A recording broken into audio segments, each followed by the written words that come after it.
Hola a todo el mundo, bienvenido, bienvenida a Dani Cultura.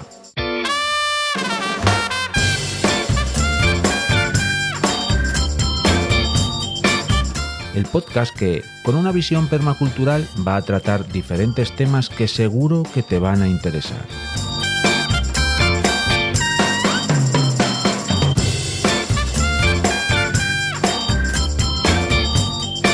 El proyecto nace en un canal de YouTube del mismo nombre. Te invito a que te suscribas.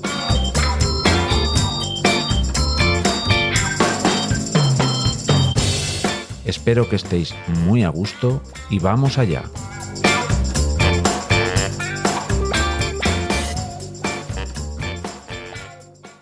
A ustedes los médicos se les reconoce una formación humanística muy por encima de lo de los demás científicos. Me cago en todos tus muertos, Tirso. Me cago en todos tus muertos uno a uno. La tabarra que me estás dando, Virgen Santísima. Pero yo qué te echo a ti, vamos a ver. Hola a todo el mundo, bienvenidos, bienvenidas a un nuevo episodio de el podcast, el videopodcast o como quiera que lo estéis consumiendo vosotras y vosotros.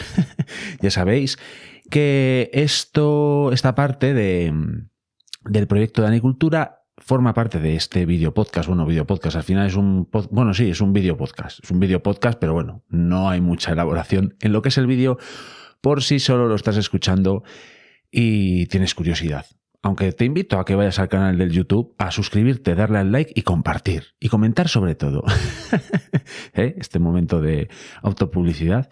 Pero bueno, sí, en el video podcast, lo que es el vídeo, simplemente me vais a ver un poco más. Y además, quizás hoy sea algo más interesante porque estoy ahora mismo haciendo pan y tengo que ir a hacer pliegues en 18 minutos. Así que veréis un pequeño corte, pero no pasa nada. La cuestión es que lo hago así porque tengo que ir a dar un paseo, tengo que hacer ciertos recados, bueno, en fin. La vida, esto es un canal absolutamente real. Pero bueno, para los y las que os acabáis de suscribir a estos asuntos de Dani Cultura en este video podcast, lo que hago es dar voz a diferentes comentarios que se han ido produciendo por aquí y por allá dentro de los contenidos del proyecto de Dani Cultura. Y sin más dilación, vamos a ir buceando en esto de los contenidos y de los comentarios en ellos, en este contenido. Que ha sido una semana bastante interesante porque ¿qué os pareció el episodio del podcast de Descifrando el Lobo con Jorge de Dios Aizpuru? Menuda pasada, ¿verdad? Porque es cierto que es un tema absolutamente polarizante de todo aquel que lo intenta abordar y es una pena, porque si conociésemos mejor cómo, digamos, campea la etología un poco del animal, de lo que es el lobo, pues quizás se podrían tener unas opiniones mucho más fundadas, porque entiendo que si te dedicas a la ganadería, no quieras ver tu pan, digamos, pues eso, en peligro. Pero claro, quizás las soluciones a eso no pasen por liarse a tiros con el lobo, sobre todo si entendemos cómo funcionan los grupos familiares. Y ahí Jorge de Dios Aizpuru lo deja muy claro y eso que él, digamos que simplificó mucho el asunto para que pudiese llegar a más y más personas, porque si se hubiese metido en comportamientos más específicos de los grupos familiares que él observa de manera habitual desde hace años, pues seguramente hubiese dado esto para 10-12 horas de charla. Pero bueno, es cierto que, bueno, muy interesante. De hecho, mira, vamos a entrar ya de lleno a comentar, pues eso, todo lo que habéis ido dejando por aquí y por allá. Y leo el comentario de José Antonio, miembro del canal por 1,99 ahí en el YouTube si tenéis ganas de apoyar al proyecto, de ser mis mecenas. Así que sin más dilación también leo el comentario de José Antonio. ¡Qué maravilla de podcast, Dani! José Antonio, muchas gracias. Que por cierto, ha sido un episodio maravilloso que nada tiene que ver conmigo, porque lo maravilloso fue lo que venía a aportar Jorge. Y por cierto, Alfonso, mi primo, otro agente medioambiental, gracias, porque fue quien nos puso en contacto y demás. Que por cierto es muy curioso porque Jorge y yo tenemos conocidos en común, que precisamente uno de ellos es pastor, y Álvaro, hola Álvaro, que por cierto tengo ganas de continuar con este hilo, digamos, temático. Y ahora, ¿quién toca? Los mastines. Pues quiero hacer un contenido acerca de los mastines. ¿Qué os parece? En comentarios, ahí abajo en la casilla o donde podáis, en iVoox, por ejemplo, o en YouTube, dejáis saber qué os parece. Porque me parece muy interesante de abordar. Y bueno, es que este tema tiene este asunto, digamos, ganadero lobo, lobo ganadero, es muy... Bueno, tiene muchísimos temas que tocar, pero bajo mi punto de vista, el menos importante es el cómo matar al lobo, porque precisamente es un problema el acabar con el lobo. Bueno, sería incidir en eso, pero por ejemplo, haceros una reflexión. Para que el lobo no te genere tantos problemas en tu rebaño de ovejas, por ejemplo, o de cabras, o incluso de vacas, etcétera, pues todos y todas por aquí tenemos en la cabeza que lo interesante sería tener mastines, ¿no? Tener muchos mastines. Se calcula más o menos que por 100 cabezas de oveja un mastín, más o menos, ¿eh? Creo que es 2 y a partir de ahí cada 100, 1. Es decir, si tienes un rebaño de 100, ten 3 mastines. Así resumiendo. Si tienes 200, 4 mastines. Y así sucesivamente. Más o menos, supongo que haya más situaciones concretas, pero bueno, una cosa así. Pero claro, ¿qué ocurre? Que esos mastines tienen la manía, como todas y como todos, de comer, de alimentarse. Entonces, claro, eso llega a suponer pues unos gastos en pienso, pues bastante elevados, pues del orden de 1.000 y pico euros al año, creo, me parece una cosa así. Entonces, claro, digamos que los ganaderos que no están en zona lobera tienen una ventaja competitiva. Ahí quizás, por ejemplo, las administraciones sí que podrían ayudar a que los ganaderos tuviesen ese tipo de ayuda. Si estás en zona lobera, necesitas de esos mastines y de cercados y demás. Imaginaos lo que le supone a un ganadero en zona lobera. Pienso, cercados, tiempo de ir a recoger y guardar a las cabezas de ganado, etcétera, etcétera, etcétera.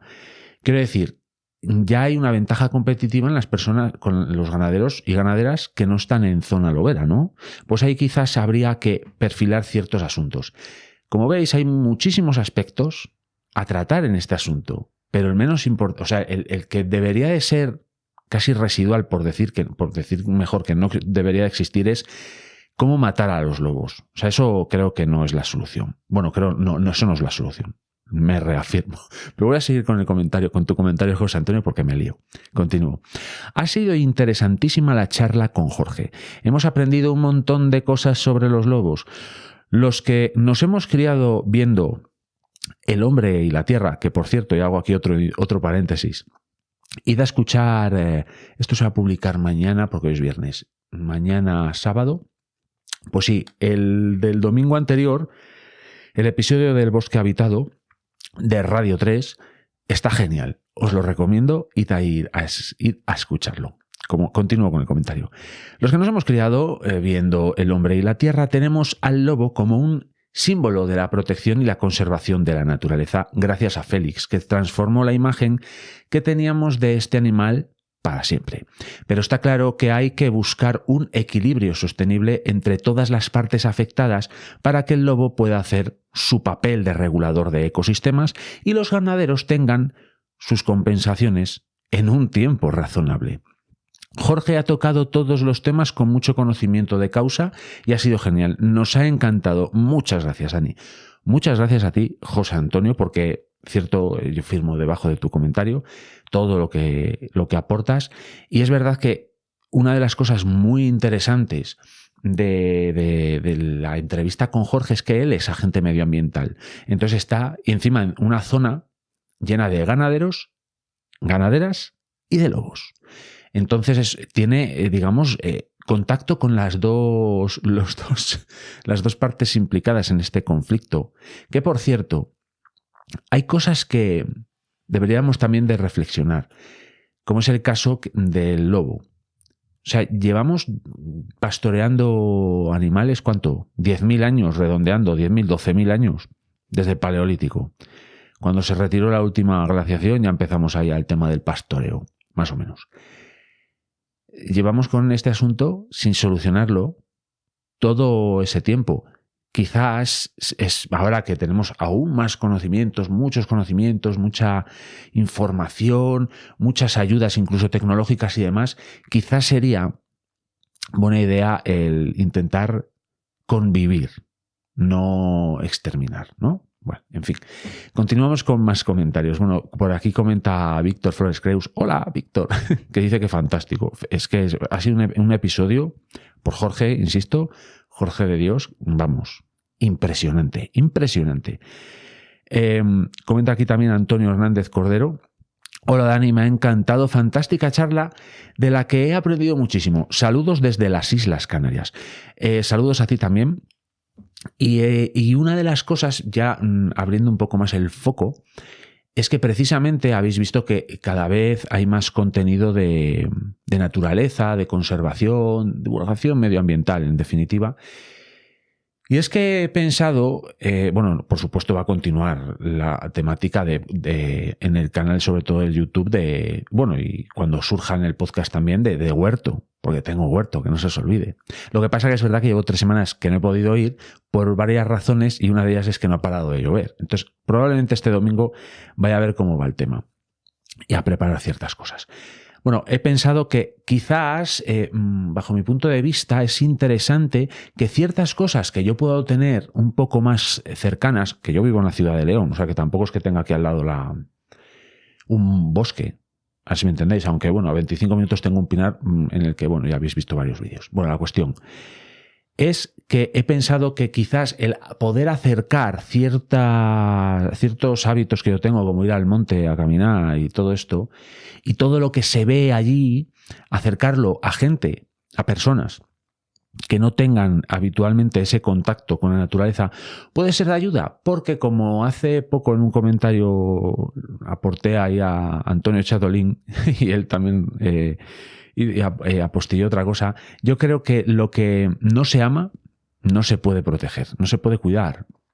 Y si gracias a un pequeño granito de arena que yo puedo ir aportando aquí, alguien ve ese tipo de cosas, ese tipo de asuntos que ocurren en la naturaleza y le entra el gusanillo y le gusta, pues puede que ame partes de la naturaleza y puede que eso nos ayude a conservar, a proteger algo que amamos. Y entonces Antonio me comentaba que además si no lo conocemos tampoco lo podemos querer. Es cierto. Así que nada, vamos a ver más comentarios por aquí.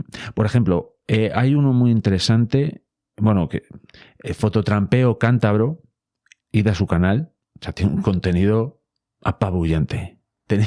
Fototrampeo Cántabro tiene un contenido que es oro molido, pero de los mejores oros molidos que puedes encontrar, que como su propio nombre indica, su temática es de fototrampeo, naturaleza. Bueno, hay unos contenidos muy, muy buenos. De hecho, hay un vídeo que ha hecho hace poco, precisamente a colación de estas cosas de lobo y tal, en las que aparece un mastín, digamos, marcando la distancia con un lobo. Id a verlo, está fenomenal y nos da a entender cómo los mastines ejercen un influjo sobre los grupos familiares de lobo y les mantienen bajo control. Y me comenta Fototrampeo Cántabro, que por cierto, a ver si lo escuchas, no sé cómo te llamas o cómo os llamáis quienes estéis en ese proyecto. Bueno, muy guapo Dani, pero mucho que discutir sobre el tema. Efectivamente, es que podríamos hacer un monográfico acerca de lo que podríamos hablar acerca de este tema. Porque encima os recuerdo que, por cierto, si hay algún amigo y amiga del curso de pastoreo trashumante y mantenimiento de instalaciones ganaderas que estoy cursando ahora mismo, hola, pero hay veces que tocamos estos temas y es que hay muchos, y hay gente que ya está metida dentro del mundo de la ganadería en el curso, y efectivamente es que hay muchísimos temas que abordar y que tocar. O sea, eso es un tema, no es un tema de A, B y escojo una de las dos opciones como en Matrix y ya está. No, ahí hay muchos matices de grises. Y, por ejemplo, ¿qué más tenemos por aquí? Adela de la Paz. Hola, Adela, ¿qué tal estás? Nos comenta, hola, Dani, hola, Jorge de Dios. Me ha parecido súper interesante el tema de hoy. No tenía ni idea sobre las costumbres de los lobos. Me ha interesado mucho. ¿Hay algún libro que pueda leer para ampliar el tema? Gracias y comparto. Y besos, igualmente. Pues no lo sé. La verdad que no. Lo del tema de del libro ya te contesté que no. Que exactamente habrá muchos libros de etología del lobo. De verdad que sí, los habrá muchos, pero yo ahora mismo no conozco exactamente ninguno. Pero comentaba que Jorge de Dios, la persona que habló en la entrevista, tiene un perfil del Twitter que se llama Milbus, que por cierto es el nombre científico del Milano. Milbus es el Milano real. Y ahí él pues pone contenidos sumamente interesantes, porque Jorge, digamos que sigue a los lobos. O sea, tiene una observación, la observación ya sabéis que aquí se tiene muy en cuenta. Y vamos, está detrás de los lobos, conoce los grupos familiares, sabe cómo funcionan. Bueno, en fin, si no habéis escuchado de verdad ese episodio del podcast, debéis de ir a escucharlo. Y pasamos ya a otro vídeo, porque si no nos encasillamos ahí. Y vamos a... ¿Cuánto llevamos? 10 y 15 minutos más o menos.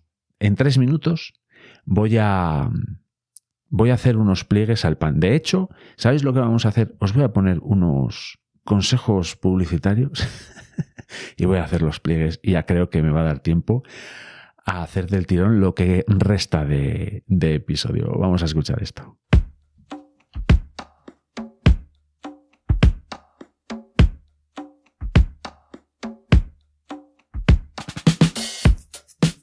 ¿Quieres ayudar al proyecto Dani Cultura? Puedes hacerlo de muchas maneras.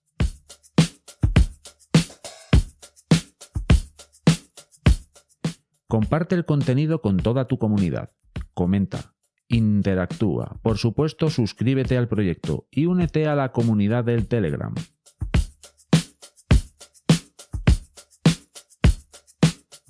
¿Quieres dar un pasito más? Hazte mecenas. Puedes hacerlo comprando merchandising en latostadora.com, en la tiendina de Dani Cultura, o haciéndote miembro del canal del YouTube por 1,99. Gracias por vuestro apoyo y gracias por vuestro tiempo.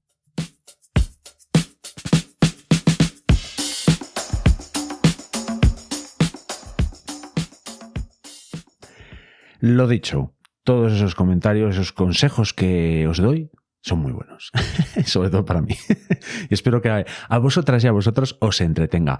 Para los del audio aún no he ido a hacer los pliegues, pero voy inmediatamente. Y de hecho ahora, en cuanto suba, os comento lo que me ha pasado con el pan, que vais a flipar. Así que nos vemos ahora. Bueno, ya estoy aquí otra vez. Ay, tengo que subir las escaleras. Ay, me fatigué. Bueno, ¿qué me pasó con el pan? Vais a flipar. Estaba yo siguiendo una receta de Iván Yarza, una persona que hace pan, tiene muchos libros, es un maestro panadero. Es una recomendación que me hizo mi maestro personal, mi maestro panadero Bullo, el Companeiro. Un pan excelente el que hace Bullo. Si estáis por la zona de León, no dudéis en conseguir ese pan. Bueno, la cuestión es que estaba siguiendo una receta porque estoy haciendo una masa muy grande porque tengo un par de compromisos y quiero regalar pan. Me gusta regalar pan. Desde que he empezado a hacer pan es una de las cosas que más me gusta hacer. Regalar pan. Me parece una cosa...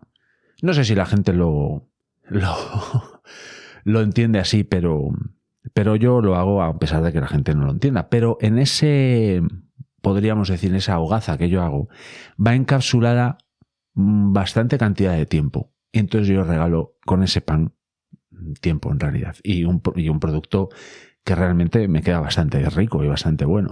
Así que, pero sobre todo ahí encapsulo un poco mi tiempo y me gusta cederlo. Total, que estaba yo siguiendo esa receta y me lié un poco. Bueno, está claro. Entonces quería hacer el doble de lo que estaba previsto en esa receta de Iván Yarza. Una hogaza de pan sin amasado. Bien. No eché toda la cantidad de harina, porque venía como especificada 2 tipos de harina distintos, y entonces eché el doble de lo que yo pensaba que era el doble, pero en realidad eché lo que pone en la receta, pero eché el doble de sal y el doble de agua. Entonces preparé un chocolate increíble. Pero el hecho de llevar tiempo ya haciendo pan, pues me ha permitido, bueno, y también eché el doble de masa madre, o sea, bueno, preparé un tinglao ahí que no sé por cierto lo que saldrá, porque ahora la proporción de masa madre no es exactamente, bueno, no sé, ya veremos. La cuestión es que, claro, después de haber llevar varios meses haciendo pan, una de las cosas que me ha permitido es que sensorialmente, por cómo está la masa, sepa cuál es la cantidad aproximada, claro, o la cantidad idónea de harina y la textura que tiene esa masa para poder, digamos, trabajarla y que quede un pan comestible. Y espero que sea comestible, porque basta que me haya comprometido para decir, te hago pan, para que me quede algo intratable. Pero bueno, espero que no. Creo que va a quedar bien. Así que bueno, vamos a volver, después de esta anécdota, al tema de los comentarios, y vamos a ver uno de Sebes. ¿Cómo resisten? Las Sebes, ya sabéis que hice un contenido desde la última vez que habíamos hablado de vuestros comentarios.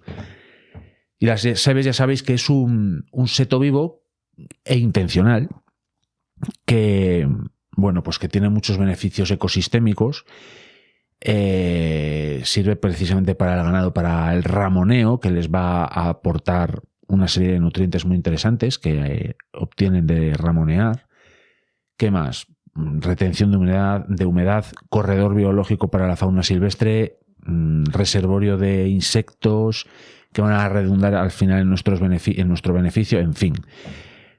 Toda una cantidad de beneficios ecosistémicos que hace que las Sebes me tengan absolutamente enamorado. Y una de las cosas que más me gusta de las Sebes es que cada vez que publico, bueno, de las Sebes, de los vídeos que hago de las Sebes, es que cada vez que hago un contenido de este asunto, siempre aparece un comentario de este palo. Y os lo voy a leer. El comentario nos lo ha dejado el Fakir 100 o el Fakir 100. No sé dónde irá acento, pero muchas gracias por tu comentario y lo leo. Hola, no lo he escuchado en mi vida lo de Sebes. Entiendo que es un límite de parcela hecho con plantas. Quiero decir, gracias por tu comentario.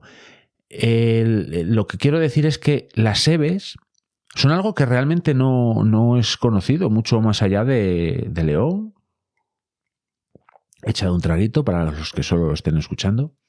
De León, del entorno, incluso gente del entorno que está absolutamente, digamos, acostumbradas y acostumbrados a encontrarse con Sebes, no saben que eso es una cosa concreta que se hace con postes, con latas, que no son latas de latón, sino las latas es como se llaman a las ramas que van entretejiendo todo ese conjunto y que después, ya se lo voy explicando a el Fakir 100, esos postes que se clavan en el suelo, pues enraizan, es como que haces un esqueje y entonces generas ahí un árbol y al final pues van a acabar yendo pues por la sucesión natural de pasto, esto es muy resumido, pasto, arbusto y árbol, pues eso va continuando así y entonces al final acabas teniendo un seto espectacular y también espectacular en cuanto a los beneficios ecosistémicos. En fin, está siempre muy bien este asunto. Y por cierto, yo no sé dónde fue que lo dije.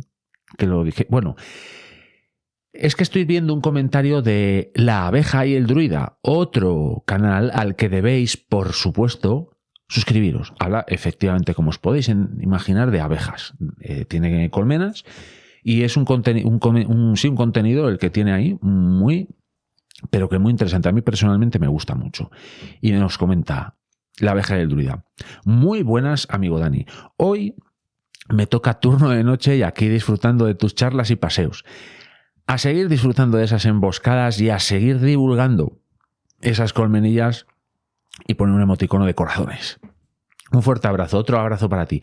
Pues, joder, qué guay el hecho de que os pueda acompañar a algunas y a algunos durante un periodo, pues así que dices que puede ser un poco tedioso y que os entretenga. Joder, muchas gracias. Y es que detrás de esas sebes había unas colmenas, que precisamente las abejas también pueden verse favorecidas por el hecho de las sebes, de la floración que puede haber ahí, de espinos que hay en las sebes, de zarzamoras, que tiene una variedad botánica impresionante, una sebe bien desarrollada. Y lo que quería comentar es que hace tiempo, no recuerdo muy bien dónde, alguien nos dejaba un comentario no me acuerdo cómo era, de un vídeo que puse, un short que colgué de rastros de jabalí. Y comentaba que esa persona comentaba que no era consciente de que los jabalíes hiciesen daño a las colmenas, que fuesen un problema. Y en un vídeo, en uno de los vídeos del canal de La Abeja y el Druida, se lo pregunté y os lo voy a comentar. Vine a decirme La Abeja y el Druida que por cierto, tampoco sé cómo te llamas. Ya te lo preguntaré directamente en algún contenido, pero bueno, si lo escuchas. Bueno, nos comentaba que precisamente los jabalíes no era un peligro, un especial problema para los apicultores. Por lo menos para él no tenías excesivos problemas con ellos, a no ser que hubiese algo debajo de las colmenas que les interesase, pues yo que sé, bellotas, hongos, lombrices o lo que fuese. Porque los jabalíes, sabéis que son omnívoros y comen de todo. Pero bueno, que no se interesaban especialmente ni por las abejas, ni por sus larvas, ni por la cera, ni por la miel. Entonces, bueno, pues yo no lo sabía y ha estado muy bien enterarnos. Bueno, al menos a mí me parece interesante porque yo como mucha miel. Así que, bueno, y vamos a ver qué hay en los shorts, porque como veis, esto es una cosa absolutamente improvisada, efectivamente. Bueno, vamos a ver, aquí hay un interesante short en el que, a ver cómo miro los comentarios, que siempre me lío con esto. A ver, aquí están, vale. Un short en el que hablaba enseñaba las hifas del micelio de un hongo en el suelo del bosque. Los suelos del bosque son espectaculares. Si el bosque ya tiene décadas, siglos, ese suelo después sobre todo si son de hojas caedizas, aunque al final si son por ejemplo, un pinar de hoja perenne, ese suelo también, esos árboles también pierden hojas, lo que pasa es que las pierden constantemente. Tienen épocas de más y menos pérdida y más y menos regeneración de esa masa foliar, pero bueno, al final también pierden hojas.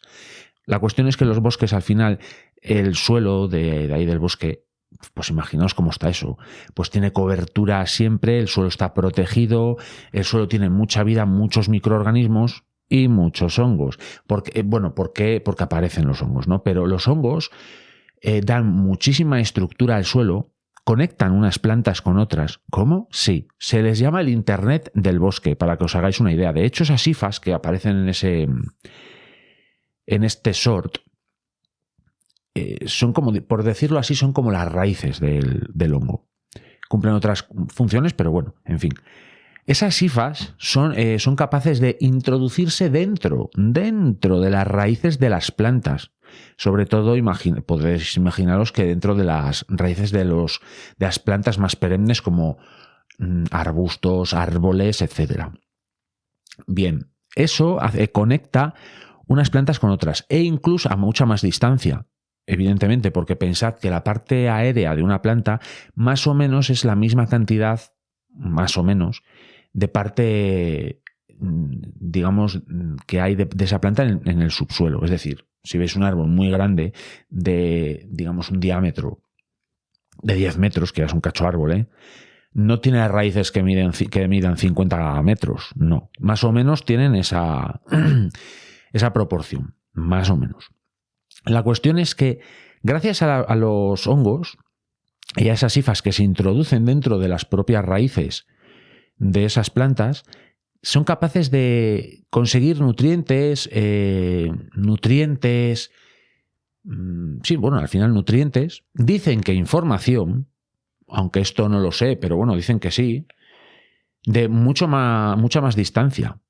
¿Por qué? Porque al final la hifa que está conectada, que está dentro de esa raíz, de ese árbol de 10 metros, por ejemplo, pues igual está conectado a otro árbol que está a 100 metros de él. Se dice, que cierta información llega a través de esas hifas a las plantas y bueno, incluso se comenta que si, por ejemplo, las acacias de África, cuando van a ser, digamos, ramoneadas por las jirafas, que si de una u otra forma se lo dicen unas acacias a otras, bueno, no lo sé, eso seguramente haya contenido en internet suficiente e incluso bibliografía mucho más interesante, pero yo se lo dejo ahí en la nevera hasta que nos informemos bien de esto. Ya sabéis que yo aquí no os cuento trolas, no hablo, como dice mi mujer, al sabor de la boca. No. Pero bueno, quiero decir, eso sí que es cierto, lo de los incluso humedad, se pasan, bueno, el internet del bosque. Entonces aquí os muestro cómo son esas hifas, son blanquecinas, bueno, lo veis. Y comenta, hay un comentario muy interesante de José Antonio otra vez, y dice, así pasa que en cuanto cae una semilla en ese suelo tan fértil, prospera seguro. Claro, es que el suelo del bosque es una cosa muy fértil. Aunque depende mucho, o sea, cada suelo del bosque es muy particular de ese bosque. Tiene sus propios microorganismos y depende, por ejemplo, pensad que un bosque de coníferas va a tender a ser más ácido que un bosque de hoja caediza. Bueno, en fin, tiene diferentes... Bueno, es diferente ecosistema, esos suelos, pero muy fértiles, efectivamente, como nos comenta José Antonio. Y comenta también, me pregunto si después de un incendio todos esos hongos consiguen recuperarse. Muchas gracias, Dani. Bueno, pues yo le contesto que depende del incendio. Por ejemplo, un incendio de poca magnitud, precisamente la cobertura que hay en el suelo de tantos y tantos años, de hojas caídas ahí y de ramas y demás, protege un poco ese suelo, lo protege. Y estamos hablando de un incendio normal, y si es por la caída de un rayo y cosas así, bueno, es un mal menor, aunque la sucesión natural, porque siempre estamos hablando de esa sucesión natural, que pasamos de hongos, líquenes, pasto, después pasamos un poco a arbustos y después ya a árboles más grandes, hasta que llegamos al bosque clímax. La sucesión natural no se detiene ahí. La sucesión natural es que cuando llegamos al bosque clímax ocurre algo, podríamos, no de catástrofe, sino que continúa la sucesión, es decir, pues una perturbación en ese sistema, y esa perturbación suele ser pues un incendio, o que se caiga un árbol, o que se acabe por lo que sea enfermedades o lo que sea, para volver a empezar, y es un ciclo, es una espiral que siempre es una espiral positiva si todo va bien. Pero claro, si todo va mal, por ejemplo, que haya un incendio que no sea por la causa de un rayo, sino que haya 7 focos diferentes y muy estratégicamente colocados para que el fuego tire para arriba y se queme todo, y encima se da en situaciones porque sea un fuego provocado, y se den unas circunstancias muy concretas que Alfonso, el agente medioambiental Alfonso, nos comentaba, de los 330, más de 30 grados de temperatura, más de 30 kilómetros por hora de viento y menos del 30% de humedad. Si ahí se provoca un incendio con varios focos, la catástrofe está asegurada. Y si hay mucho combustible en un bosque, como es un bosque bien desarrollado, ¿qué ocurre? Pues que tenemos incendios de sexta generación. ¿Qué ocurre con eso? Que al final los agentes medioambientales y los bomberos forestales lo único que pueden hacer es que esperar a que esas condiciones mejoren y no dejar exactamente que se queme, pero es que no pueden hacer nada porque se provocan unos incendios de unas magnitudes increíbles. Mirad lo que pasó en Los Ángeles o lo que ocurre muchas veces en Australia o lo que ya está ocurriendo aquí en la península ibérica, porque tenemos muchas veces esa situación de los 330. ¿Qué ocurre con esos hongos del suelo? Que claro, un incendio de esas características, esas temperaturas, esas dimensiones, pues caldean demasiado el suelo. ¿Qué ocurre? Pues que los hongos mueren. Por contra, los hongos, no sé si habéis visto alguna vez o habéis ido por el bosque y habéis pisado un hongo de esos pequeños negros y feos, a veces sale como un humillo, esos son esporas. Esas esporas son diminutas, casi microscópicas podríamos decir. Y se van extendiendo y al final volvemos a la sucesión natural. Acaba llegando el hongo, después un poco los líquenes, después el pasto y etcétera y así hasta llegar a otra perturbación. Las perturbaciones de las que estamos hablando deben ser naturales, no provocadas por X intereses espúreos. Y voy a echar un trago que me caliento. Qué bueno. Y comenta aquí... Comenta aquí Antonio Chatolín. Buenos días, Dani. Eres un libro andante. ¿Cuánto bien haces al entendimiento de la naturaleza? Joder, muchas gracias, pero no me considero un libro andante, ¿eh? Yo sí tengo algún conocimiento que efectivamente haya leído un libro y tal, pues lo que estoy haciendo últimamente precisamente es eso. Es intentar divulgarlo lo más posible para lograr, o al menos intentarlo, que la gente le tenga cariño a la naturaleza, porque es que yo creo que si no se le tiene cariño a algo, pues no lo vas a cuidar. Por ejemplo, pensemos en el mobiliario público. Si tú tienes cerca un banco, no un banco de los bancarios, no, un banco de sentarse, un banco público, y está vandalizado, que hay muchísimos así, te da igual, o sea, es que no. Pero si tú, por ejemplo, has construido un banco con palés, lo has lijado, le has dado el barniz o el lasur que haya que darle ese tratamiento para que quede un banco perfecto, precioso, en el que te sientas, estás sentado con tu pareja, con tu chico, tu chica, tu perro, tus hijos, tus hijas, tus padres, yo qué sé. Bueno, al final has vivido ahí una serie de momentos emotivos para ti. Digamos que le tienes un cariño y lo vas a querer cuidar. Y si alguien lo va a vandalizar, lo vas a defender. Esto es un poco lo mismo que ocurre con la naturaleza. Hay mucha gente que yo creo que bueno, sí, la naturaleza, sí, bueno, bien. Pero al final nuestro día a día, nuestro urbano día a día quizás nos haga olvidar de dónde hemos salido. En dónde estamos realmente, que es en la naturaleza. El ser humano, por mucho que esté en las Torres Petronas o dando un paseo por el bosque que tengo aquí al lado de casa, está en la naturaleza. Está en la naturaleza y eso debemos de interiorizarlo. Porque si no lo interiorizamos, no vamos a amarlo de ninguna manera, ni a querer cuidarlo ni nada. Entonces esa es una de mis principales ideas que ahora mismo tengo en el canal. Por supuesto, divulgar permacultura, que al final es esto: cuidado del planeta, cuidado de las personas y un reparto justo.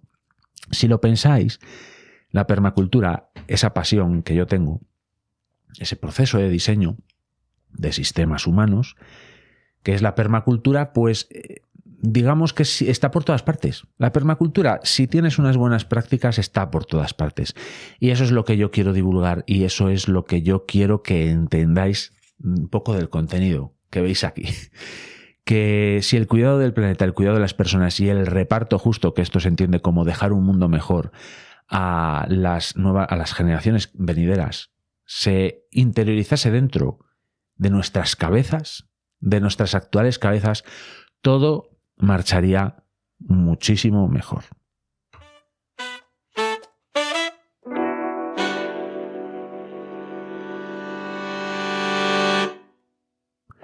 Y qué mejor que rematar el episodio, porque ya veo que llevamos cerca de 40 minutos, con estas palabras. Cuidado del planeta, cuidado de las personas y un reparto justo. Tenéis que amar las cosas para poder cuidarlas. Y como lo mejor de este proyecto es la comunidad, lo digo de verdad, voy a rematar concretamente con un comentario de Antonio Chatolín. Lo que no se entiende no se puede amar. Y tú haces una gran labor en el entendimiento. Un abrazo, compañero. Un abrazo para ti, Antonio, y un abrazo para todas y todos. Nos vemos en el siguiente contenido de Dani Cultura. Chao.